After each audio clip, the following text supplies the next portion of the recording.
Okay, we pick up again with our differentiation rules. And today we'll start with the derivative of the natural exponential function.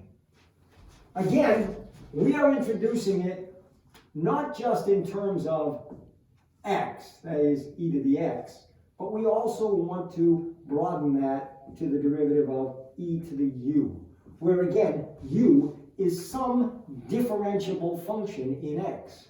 Well, the derivative of e to the x, this is a beauty, you'll love it, is just e to the x. But if the exponent is not simply x, well, the derivative of e to the u starts with just rewriting what you have, but then you must multiply times the derivative of u. So the derivative of e to the negative x is e to the negative x times negative 1, or negative e to the negative x. The derivative of e to the 2x is e to the 2x times the derivative of 2x, which of course is 2. The derivative of e to the square root of x is e to the square root of x. You always rewrite the e to the u times the derivative of the square root of x, which we saw to be 1 over 2 times the square root of x, etc. So, there's the chain rule with the rule for differentiating the natural exponential function. Okay, now we get to the product and quotient rules. Now, I mentioned briefly the sum and difference rules, and I mentioned them briefly only because they are so trivial. The derivative of a sum is the sum of the derivatives. The derivative of a difference is the difference of the derivatives. Not so with products and quotients. All right? The derivative of a product of functions is not simply the product of the individual derivatives. If we have two functions, we'll call them u and v. So the derivative of u times v, well, let's just write this. Just write uv twice. Take turns differentiating. U prime times v plus u times v prime. All right? The derivative of one times the other plus the derivative of the other times the one. So, if we want to differentiate, for example, f of x equals x squared e to the 3x. The derivative of x squared e to the 3x. Well, that's the derivative of x squared times e to the 3x plus x squared times the derivative of e to the 3x, which is e to the 3x times 3. It is standard practice to put constants out front. Don't put a 3 in there or up there. All right? Now, I want to do one other thing with this. Remember, we mentioned in the last lesson that one of the important skills that we need to develop is finding the critical numbers, the values of x, where the derivative equals 0. Well, one of the things that makes that a lot easier to do is getting used to writing your derivatives in a fully factored form. We can factor out of these terms an x and an e to the 3x. So if we do that, factor out x e to the 3x, then we have 2 plus 3x. Now it is easy to see the values of x where that derivative will equal 0. That will equal 0 when x equals 0. E to the 3x can never equal 0. Remember, the range of the exponential function is positive numbers only. 2 plus 3x will equal 0 when 3x equals negative 2, when x equals negative 2/3. So our critical numbers are 0 and negative 2/3.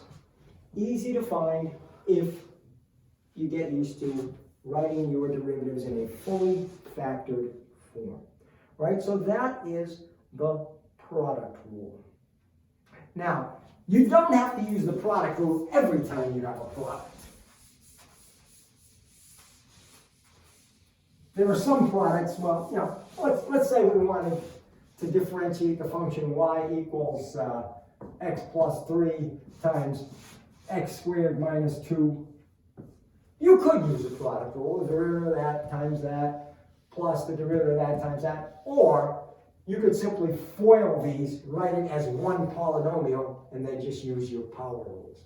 So you have a choice there, and either one of them is fine.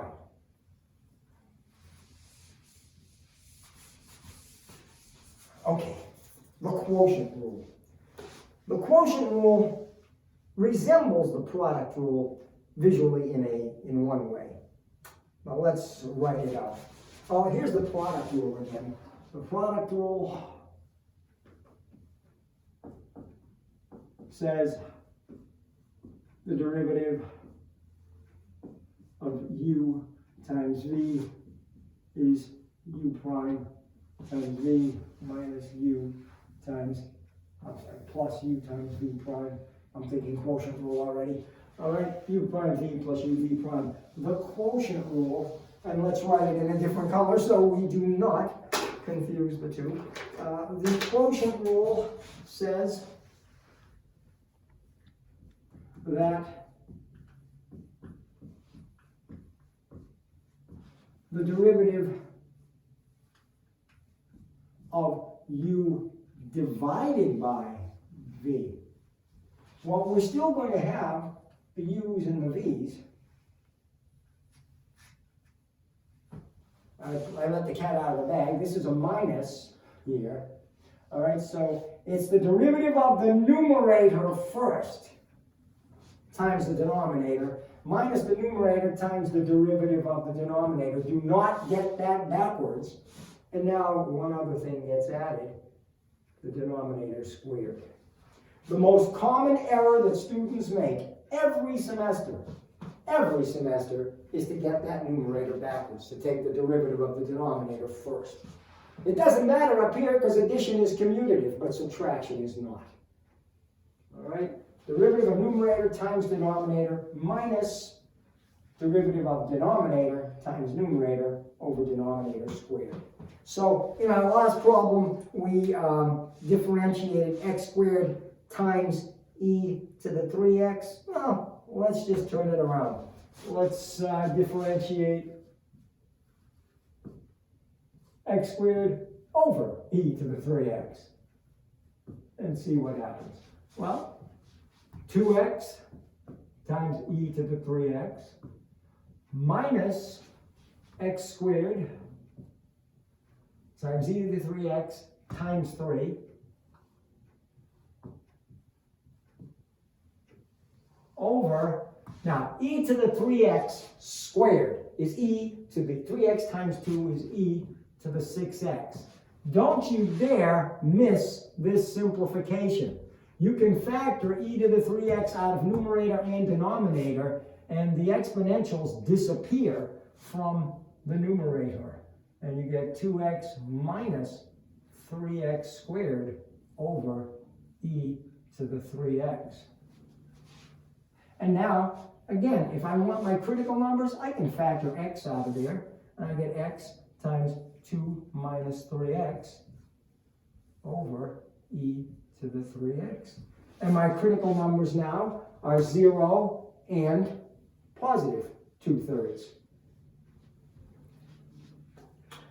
All right.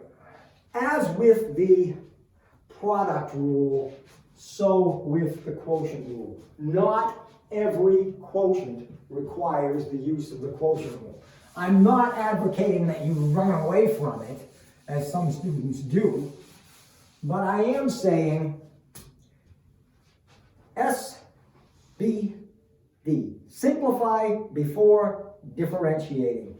If you are faced with a function like this, f of x equals, let's see, x squared minus x plus 1 divided by the square root of x do not use the quotient rule for that.